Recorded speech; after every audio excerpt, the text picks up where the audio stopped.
kay. Sax loo yëg. Zarko loo yëg. kanam gi da lay door de. kanam gi da lay door de. kanam gi da lay door de.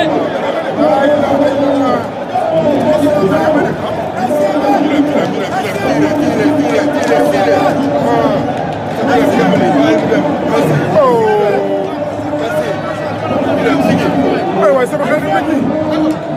ay waay Zarko ñëw na tey laa ilaaha illallah ay waay mbër tekki na ay waay waay waay waay ay waay lamb tekki na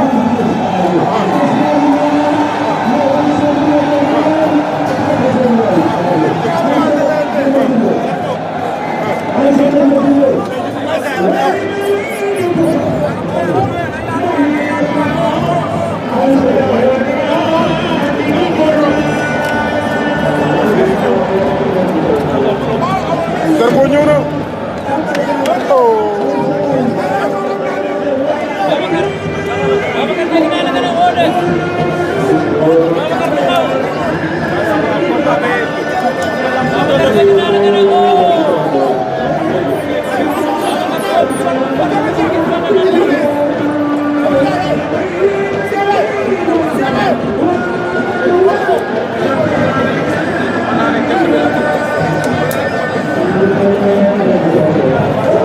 doo ci xool kenn ne entraîné wul quoi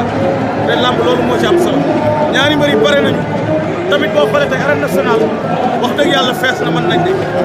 arène bi tey boo xoolee Grand Yoff dama naan war nañoo remercier Zarko